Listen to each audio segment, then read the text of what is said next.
I'm going to do okra tonight. I think I'm going to do chickpeas in the pressure cooker. I'm going to soak the red beans.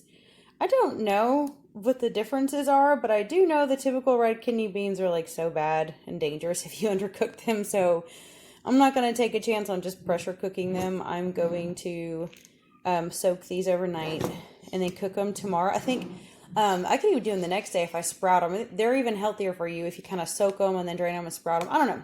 I think I will soak them and make chili tomorrow night. I like to bulk up my chili with extra veggies like our homemade canned carrots and stuff.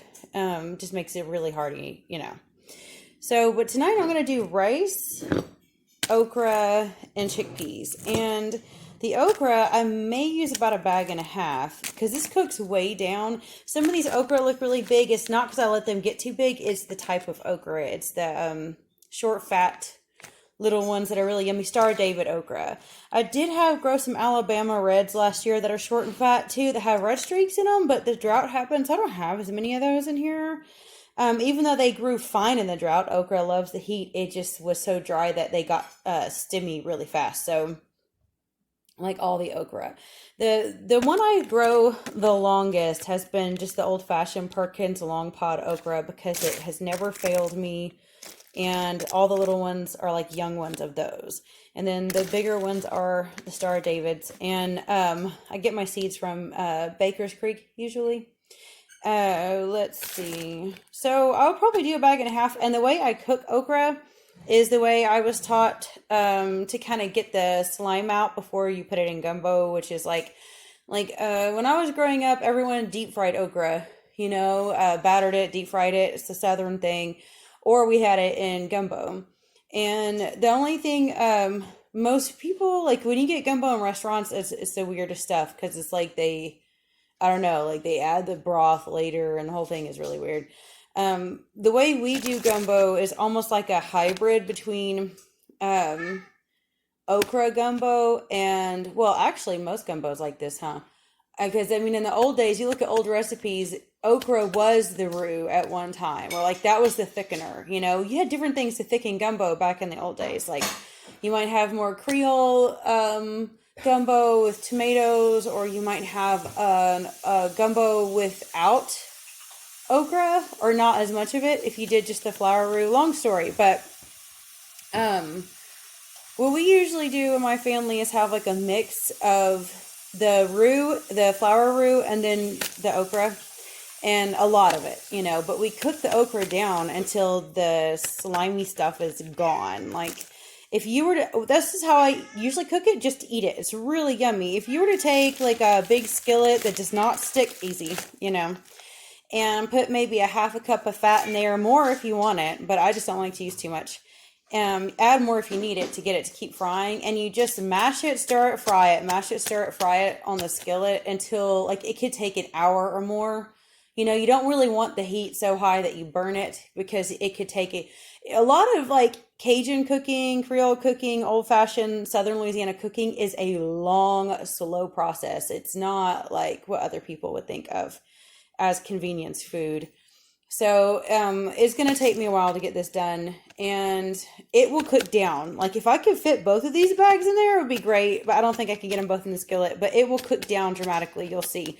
And we'll end up I may or may not add tomatoes, but since I don't know if I have any canned tomatoes, and since I need to cook the tomatoes down separately so I can get the, you know, mucilage stuff out of this, I don't think I'll do tomatoes tonight. I don't know. And we will have chickpeas and okra and put it on top of rice. Okay, so I think that's it for now. Well, it looks like one bag it is. Look how full it is. Oh my God. This is our biggest skillet and it's like overflowing. So we're just going to do one bag tonight. Since it's going to take so long for the chickpeas and the okra to cook, I decided to go ahead and cook some tomatoes. These are just our little black cherry tomatoes. I have tried growing different cherry tomatoes and grape tomatoes, and they're all disgusting. Other people like them. You know, my mom and people like them. After I've had these, no other tomato compares because The black cherry tomato, when they're fresh, okay, first off, they make so many freaking tomatoes, you can't have enough. You freeze it. A lot of my salsa is made with it, so it tastes better. These are like salty and tangy and sweet all in one. Like, it doesn't need anything. They're so good. And I'm going to cook these down with a little bit of peppers. We have I grow all kinds of hot peppers. Those are, the yellow ones are lemon spice jalapenos. We've got some serrano in there, some regular jalapenos. Sometimes we have the Korean hot peppers.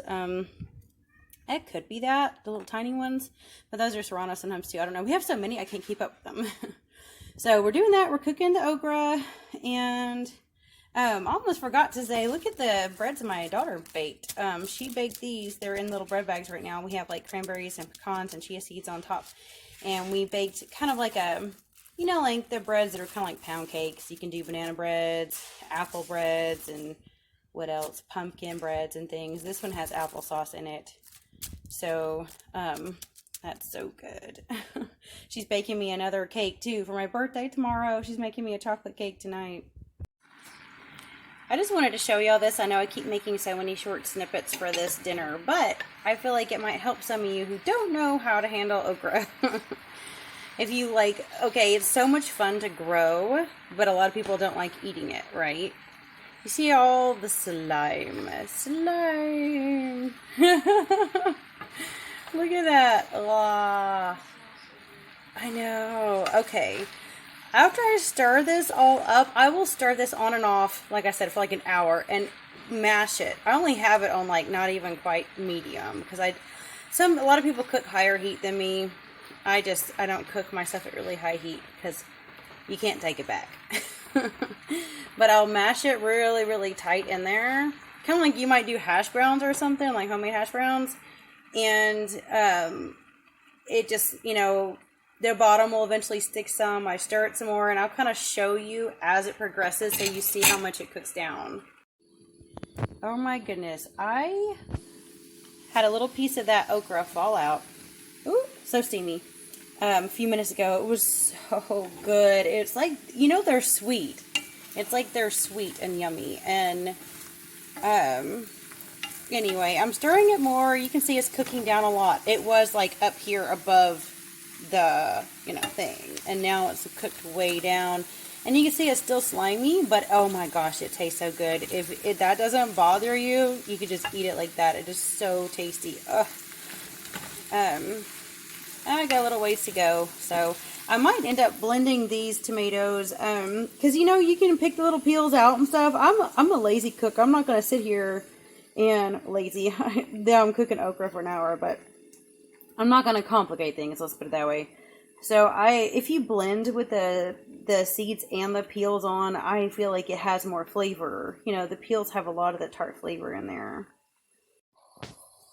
The way I cook my rice is just the typical Southern, old-fashioned way, the way I was taught, which is where you do, you know, you just double water to rice. You bring the water to a boil, and then you add the rice. And the reason why I say that is because some cultures do rice, I think, probably way better than we do. Like, I've seen some Latino versions, you know, where they, like, put in the sofrito and everything, and, like, they just cook it different, you know, where they use like knuckles and stuff like that to measure the water. And oh my God, I've done that a few times, but because it doesn't come natural to me, it's like a chore. So I would much rather, just do a Southern way. And a lot of times I just do it white, and that way we can, you know, make it for anything else another day. But sometimes I like to add herbs and stuff to it.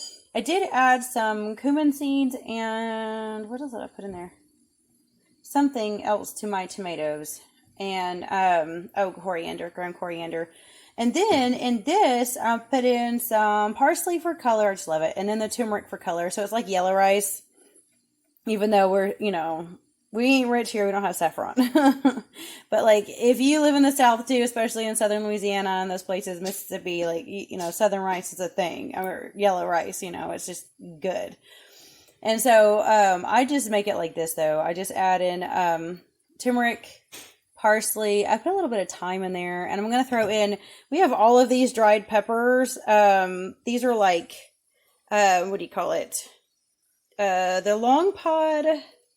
No, not long pod. What am I thinking? Long pod. The Korean long, or no. Again, I keep messing up. I have Korean long tomatoes. They're the Korean dark green peppers. And they're really good. Oh, they are so good pickled. Like how you would jalapenos whole. They're really good like that. But I also, when they produce so well out here, oh my God. And they're so compact that we end up having too many and they turn red. And there's like tons of them sitting in my garden right now, overwintering. That's just like, I just can't keep up with them. But when they turn red, they're so much fun. They crunch so easy. It's kind of like having red pepper flakes. So you just have them dry, put them in the dehydrator or whatever, and crunch them. I'm going to put some of those in here too to add a little bit of heat. They're not that hot. I mean, they have a good kick, but it's like, I want to say like a different kind of heat than a jalapeno. It's hotter. I feel like it's a little bit hotter than the average. Well, way hotter. Grocery store jalapenos are not jalapenos. I swear to God, they're not even jalapenos. But like, I feel like they're a little hotter than like a jalapeno. That's like a mild jalapeno. But they're not as hot as Serrano by any means. And they're thinner walled. So they dry really well. Like they're really fine. And they make really good, like I said, red pepper flakes. And then what else do they do? I was trying to think. Oh, and they don't have like flavor. Like what I love about jalapenos is they're so floral, like when you cook green jalapenos and everything, they have a really good flavor, not just like a bell peppers. They have that floral flavor. And to me, the green Korean dark green peppers don't have any good flavor. They're kind of bland. Like they don't have any flavor. It's just, heat. But when you pickle them, they are really, really good green. And then dry red, they're also really amazing. Oh my goodness. Is this not the cutest thing you've ever seen? Yes, Moose. We know you want the attention. Look at all them babies all at once. There's a baby rabbit. And there's Gingy and Happy and Bessie and Toot Toots.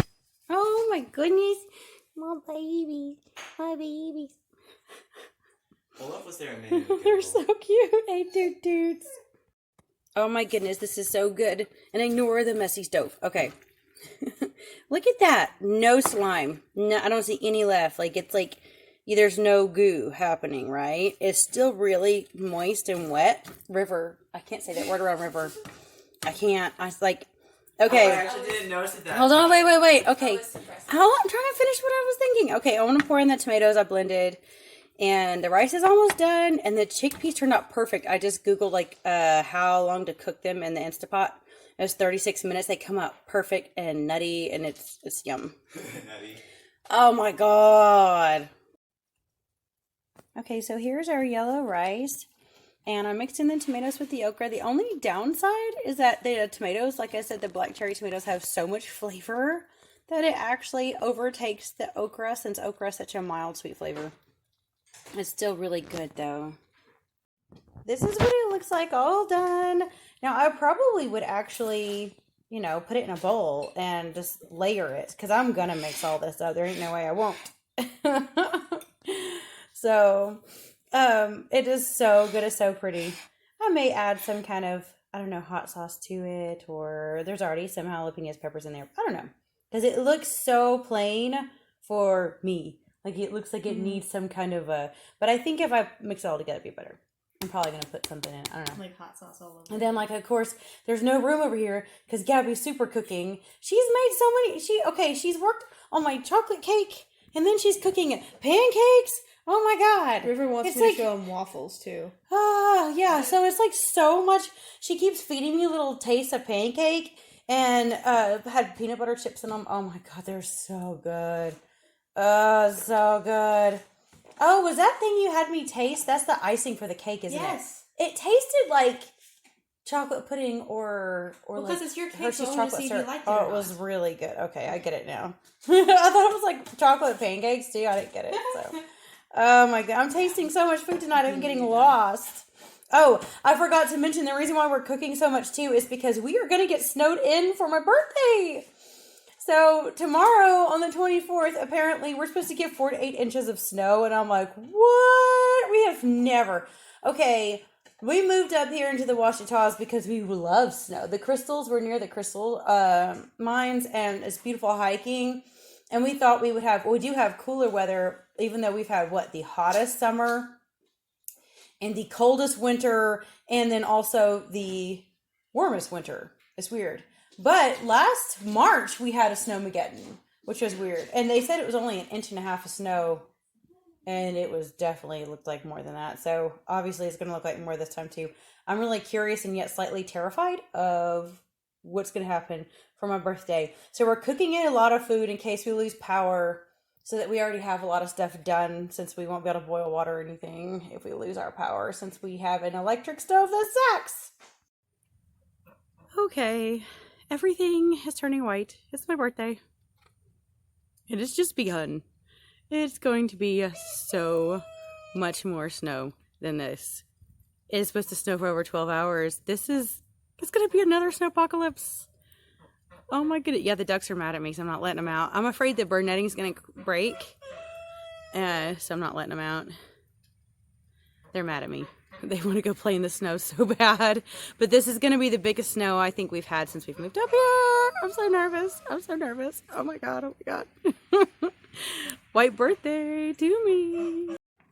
Okay, little nervous. I've got to find my big break thing.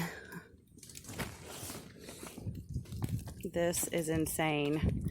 And it's only just begun. And no, I am not from the north. I'm from the Gulf Coast, okay? And here I am, Mrs. Single Mom, having to deal with this stuff, which I love. It's my birthday. It's gorgeous. But I have to go out there and scrape snow. Most everything is fine out here, but I do have one little kind of chicken coop thing out there. It's like a run thing with to me, I feel like the top of it could collapse, and it's where I have a kind of disabled chicken and 2 other little chickens that hatched with her in there. So that's why they're separate, because she just can't make it with the main group of chickens. So I've got to go out there, find a way to get the snow off the top so it doesn't collapse on them. So I got all the snow off for now. It was already several inches. And look at that. Like this is an insane amount of snow for the Ouachitas, at least where I live. And see, they're safe right now. And if they stay in their little coop, even if it collapses, hopefully they'll be okay. Even if it breaks down during the night, I don't know what I'll do with them.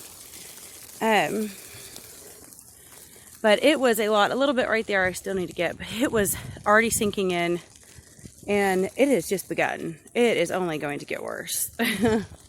And I do have some bird netting broken over the big coop.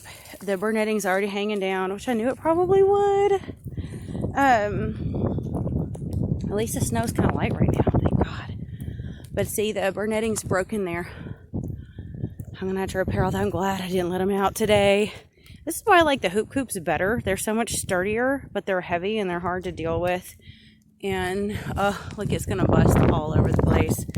They're all hiding in their coop. They're not even out. Not even gonna bother with this, are they? Almost let the ducks out because they love the weather, but I just didn't, because yeah, their bird netting's busted too. I mean, this is the heaviest snow we've ever had since we've lived here. And yes, I know plenty of you are like, oh, that's nothing. True, if you're prepared for it. But since we are not, it is different, because last year, was it last March, we got like what they called 1.5 inches. It's supposed to get anywhere from 6 inches, maybe. 3 to 6 is a 30% chance. 30 something is going to be 6 to 10 inches. And nothing less than 3, which means it's going to be twice as much as last year, and that's the most we've ever had since we've lived here. Usually it just gets snow on top of the big mountain that's like 1,000 feet above us that way, but no, we're getting it this year for sure. It's beautiful though, isn't it? Beautiful white birthday. I just got to make sure all my babies are okay. Okay, so I'm going to process my Seminole pumpkins. It has been snowing all day. I had to move some of my chickens that I did not think was in a safe location. And, you know, there's a lot of drama involved with the snow. We don't usually get this much snow. And what are you doing, Moosey? I see you, Moose. Hey! What you doing? There's cat food over there. What-oh. Stay away from cat. We need to vacuum that rug. I know. talking about this while I'm doing a video. Okay. That I don't know if some of these will be any good or not. Most of these will be good. We did have to throw some away because I have not processed them in time. I have been too busy, and I have been recovering from, one of my worst physical years I've had in a long time. This one is the only one that is what they call the Canadian crookneck. You see some people raving about these as really great. I did not have a lot of luck with these, actually. It was a drought this year. It was the worst drought we've ever had. Extreme heat in the hundreds and no rain for months. So maybe that's why. Even though we watered, we don't have well water. It's city water, which is chlorine and kills stuff. So it's not ideal by any means. But the Seminole made it. I mean, it is the winner. Out of all the pumpkins I've ever grown, I had a really good year with Dickinson's one year. And then I didn't have a good year with those again. And those are beautiful. And these are the only ones that could withstand the drought. These are the Florida Seminole types that are, indigenous for thousands of years. And they're tough boogers. They handled the squash vine borers. They handled the squash bugs and the drought. And any type of blight or anything when it was wet before the drought came. Handled that fine. I will say that these are it's a machada, I forget the curcuba, whatever that first word is, the Latin terms or whatever. The second word is the machada or whatever. If it's like the other ones, they are just not resistant to the squash vine borer, and they're horrible here. And that's because the stems on these are so much harder and thicker. The striped cushaw does really well too, but they just don't produce as much. I might get one cushaw, maybe two per plant. One big one and maybe a small one per plant. Whereas I got several off each plant with these. And I've already cooked quite a few. And we've had to throw out some, like I said. Well, anyway, I did find a machada type, however you pronounce it, that is also doubles as a summer squash when you eat it young, which I ordered some seeds from Baker's Creek for that I want to try this year. I am just not going to grow any pumpkin or winter squash that is not that type of pumpkin because they just won't make it out here. The diseases and the pests are crazy here. And now you can grow summer squash here, but it needs to be fast producing because they will get taken over by bugs. So if you little faces on half of them or two of them from River. The Black Beauty does pretty good, and the straight neck squash, the crook neck won't even make it. You need the really fast producing early straight neck squash or Black Beauties, so you can get enough pounds from them. Any of the cute ones I always loved that my grandfather used to grow when I was young. What you doing, Missy? What you doing, baby? Let me see. Those saucery looking ones? I love those. My grandfather used to grow those in Mississippi. And I mean, it was almost effortless growing there because it rained so much and the soil is so rich.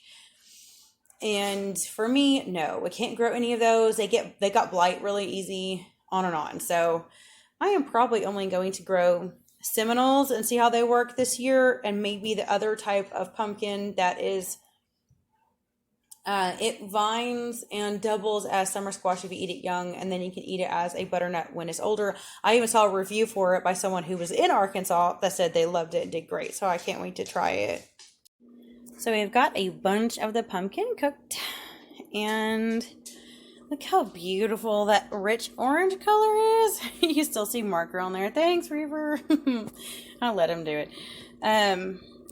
Beautiful orange. Then we're going to have more beta carotene in our chili. We're going to add these canned carrots. We get the 25 pounds of organic canned carrots from Azure, the number 2 carrots, for $25. So it's $1 a pound for really yummy organic carrots. And I get them once or twice a year, and we can a whole bunch of them because I've not figured out a good way to grow carrots here yet. And the beans are taking forever to cook. They're getting there, and as they cook down, or the water, evaporates and gets kind of ready, we'll add in that pound of lean beef, and it will just kind of melt in there and just thicken it up. And then I'm going to add the onion, carrots for extra veg. some crushed tomatoes, and even a can of tomato soup. So I'm pretty low on canned tomatoes right now, and I don't feel like trying to cook more out of the freezer. Okay, I just had to show this really fast because we roasted the pumpkin seeds. They're so good. These are the smaller ones. I saved some of the best big seeds from the best pumpkin and a few of all the other ones, so I had diversity in the genetics, but these are so good. They don't splinter you like the ones in the store that are way too big and hard and like wood. These, when you eat them, they crunch. We've made some before with like dill and ranch type flavors on it and replaced those as like oyster crackers to put on soup before, or salads. These make really good croutons. And I don't know, you know, so y'all might know. I need to look it up. I don't know if when they're cooked if it still is anti-parasitic, but I know pumpkin seeds are supposed to be anti-parasitic. It like actually paralyzes the parasite where they let go and are forced to evacuate when an animal goes to the bathroom, or humans, either way. And so these can be great. You know, you can even grind them up and make them like a flour and put them in your baked goods, or, you know, just grind them up and sprinkle on your animal's food, your chicken feed, or your pet's food to help with parasites. I just don't know if cooking changes that chemical in there that does that or not. I'm going to hear the water filter just going off as I'm doing this. Okay, my mouth is full of pumpkin seeds again while I'm in here. See how pretty that looks? That 1 pound of meat spread out really thin in this giant pot of chili.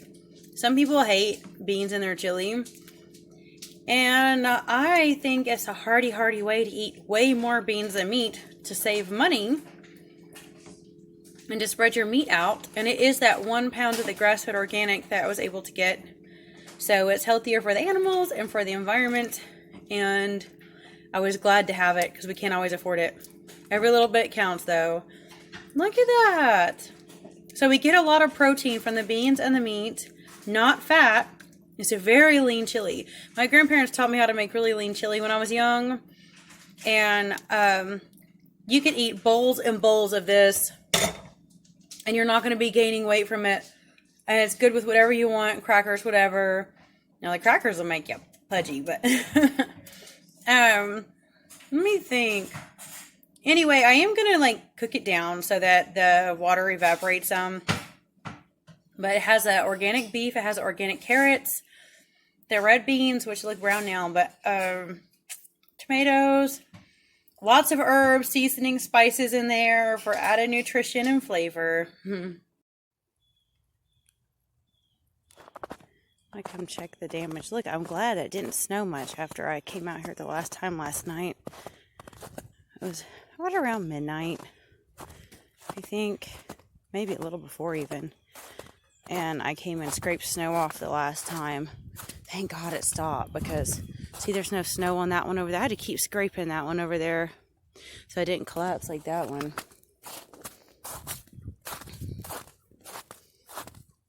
Had to cut all the bird netting off because it was starting to weigh down on everything. And this over here, okay, these are bought by two different people. You see that one? It collapsed. That one, it didn't. But when I came out to scrape off of that one, this one only had a tarp on the back third, and it still collapsed. So you can see the quality difference, you know, where it bent and broke right there. And yes, there's a lot of snow on that, but a lot of that fell after. It collapsed pretty cheaply. This one was from Amazon. That one was from eBay.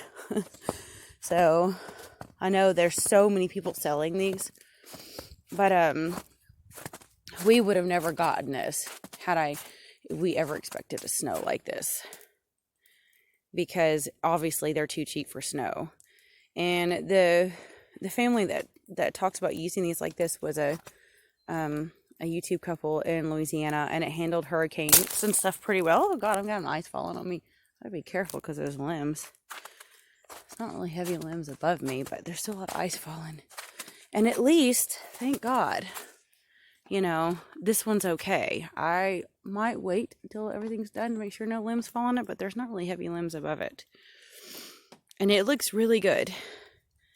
This had we used to have it for some rabbits, and I only have one rabbit left, and I wanted to move her in here, but I moved my handicap chicken in here with her 2 hatchmates. And I don't want them with the rest of the group. This one, I can't believe it collapsed as early as it did. Because we only had like, I don't know, 2 inches of snow on it. 2.5 max. Light, fluffy, not compact either when it collapsed. So I've got them all. I don't like that we had to lose all the bird netting, but I was prepared for it anyway from all the fall leaves. We lost it over the ducks too. Yeah, I was definitely prepared for it because I kept getting the fall leaves off, but if they get wet, it's hard to get them all off. So we already have bird netting and backup because we get pretty bad hawks around here. And I have a leghorn who it's hard to keep. Even if you were to trim her wings, she's so lightweight, she can fly over it. And I had my dog kill a chicken like, I don't know, a couple years ago. I just don't want that to happen again. He's like way separated from them, but he hopped the fence when he saw his opportunity. So this is a lot of work to do, and I got to figure out how I want to go about it. Yay. So what I'm making tonight is just some veggies because we have tons and tons of leftovers still. We have a lot of baked potatoes, chili, chickpeas, rice, pancakes, just a lot of stuff. So I just feel like it's a lot of starches. So I'm trying to stay away from the pancakes and let the kiddos have those because I don't want to eat all the starchy stuff. It's like more processed for me since I'm trying to watch what I'm eating. And I'm making this mostly for me. If the kids want some, that's fine, but I doubt they're going to want it as much as me. I'm going to chop up this 1 bag of frozen cauliflower and this cabbage. And I already have some onion chopped up in there, and I'm going to stir fry that kind of in a little bit of olive oil. And I will put that on the side of my chickpeas and rice, potatoes, that sort of thing, so that I have some non-starchy healthy veggies. And this is how much freaking pumpkin. It's tons of pumpkin that we got. And we've already used some of it. And so we might make, well, here's the kind of menu thing that we have. And we are right here.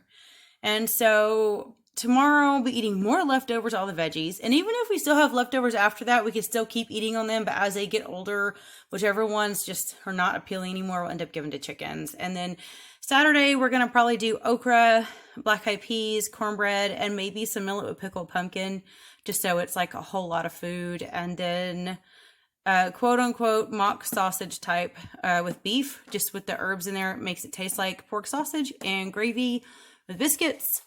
And then homemade spaghetti with our garden tomatoes on Monday.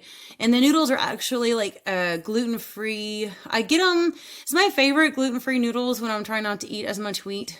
And it's the corn kind it's like non-GMO corn pasta from Romania or something that you can order in big packs from Azure Standard. And we're going to make spaghetti with that. And then Tuesday, pea soup. I have a lot of canned pea soup, and we're either going to make homemade breadsticks with 2-ingredient dough with our Greek yogurt, or some homemade bread and make some toaster croutons with it. And then Wednesday, we're going to have a sweet dinner, pumpkin oat bake, or some bread with all of our pumpkin, and some peanut butter protein shakes, because we have peanut butter powder and protein powder. We will take a lot of that pumpkin and portion it out to freeze it, to bake with it more. We might end up making a pumpkin soup with half of it. We may not. Who knows? And of course, this menu may change because when you're a spoonie, you know everything is subject to change. If your body can or cannot, make something. And I'm pretty sure Gabby is going to have a blast. She likes to do the sausage gravy.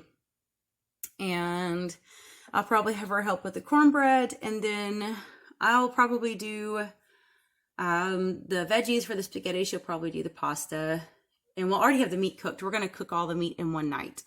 And even if we season it as sausage, it's just going to make the spaghetti taste better. The pea soup night will be super easy, just baking something. And Wednesday night's pretty easy too. So this is what it looks like so far. And obviously I'm going to have so much cabbage, I may not all get it all in there. I will add slowly to it as it kind of, cooks down. And I might save some cabbage for just a fresh chopped cabbage salad. With some vinegar or some lime juice or something. Or if I have the energy, I might try to do some homemade sauerkraut. I like to do the fermented, the real sauerkraut stuff in small batches. We get probiotics. I don't know. I'm not sure. I'm just tired, so I don't know if I'm going to end up committing to that. But I did want to say what I'm putting in here because I have so many different, herbs, spices, whatever. Of course, I've got garlic, and I did put some whole cumin in the cumin, however you say it, in there in the very beginning to cook in with the oil. A little bit of turmeric and ginger and tarragon. This may sound weird to have, but there's something magical when you put ginger and tarragon together. This is something I just stumbled upon on accident because I just was trying to figure out a flavor that sounded good one day. Those little turkey cutlets you can get in a little pack. And I had some ginger paste and I put that in there, put some tarragon in there with a little bit of garlic and salt. And oh my God, it was so good. And I realized there's some magic combination when you have the two together. I don't know if that's a thing or if I'm just weird. So what I'm going to have for dinner tonight is a chopped up potato, chickpeas. I did put some, I got this on clearance from Kroger a while back, garlic tahini. And this looks so good. It looks so good. It's just so fluffy. I'm going to put a lot of that in there and stir it all up. And I am taking one of these first, okay? Because I am going to sound like a little motor after eating all this. I just know I will. But at least this stuff, at least you don't stink. It's really good for your digestion, so you don't, get too upset. And then if you do happen to make the little, what word would I use? The stuff that beans do and cabbage too, there's like no smell. So then I'm not stuck in bed at night having to smell something that's like god awful. And we did not do the okra stuff tonight. We did the gravy stuff tonight since I was doing all kinds of work today. So Gabby made dinner actually, and she made little biscuits shaped like stars. And she made the gravy, the quote unquote sausage gravy is really made with beef. And we have the rest of the beef over here we'll use for spaghetti another night. We didn't even spend $50 for groceries this week. Tonight I picked up milk, bananas, an extra large thing of peanut butter, and like little Splenda type packets for coffee. And that's it because I had to spend so much money on like stuff for the, chicken run and garden and things. After the snow, we've got to replace a lot of stuff for the chickens and got to get ready for spring cleanup before we start growing all of our seeds and stuff this year. So we're really cutting down on our groceries still. So we probably spent bananas was like $3. Milk's not quite $4. The Splenda stuff was like $4. And peanut butter probably like $6. So we probably spent only like $20 on food this week. But that's because we still have plenty. So I was wanting so bad to get lettuce and broccoli and peas. We'll probably do that next week. I almost forgot to say she baked too. Is this like the pineapple stuff? Right? Okay. We had so much zucchini last year that at the first half of the year before all the squash vine borers and bugs got them, I ended up canning, and it might have been the year before that. I can't remember. It was this past 2022 or 2021. Do you know what the dates are on the zucchinis? It might have been the summer before.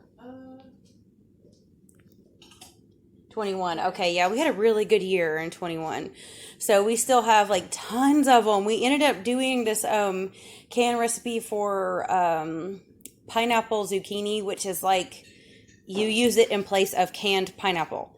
And you just put pineapple juice in with the zucchini and can it. You can't tell the difference. And so we made that so that we can make like pineapple cakes and breads and whatever. So that's what we made with this tonight. Or I should say. She's been working her little tail off today. So, between this and then sausage and gravy, it doesn't sound very healthy. At least for zucchini in the bread. I don't know of any veggies tonight, so. I used pumpkin, so. Oh, yeah. So there's 2 veggies. Pumpkin in there, too. We didn't use fat in it. It was pretty. You can't tell. It's so pretty.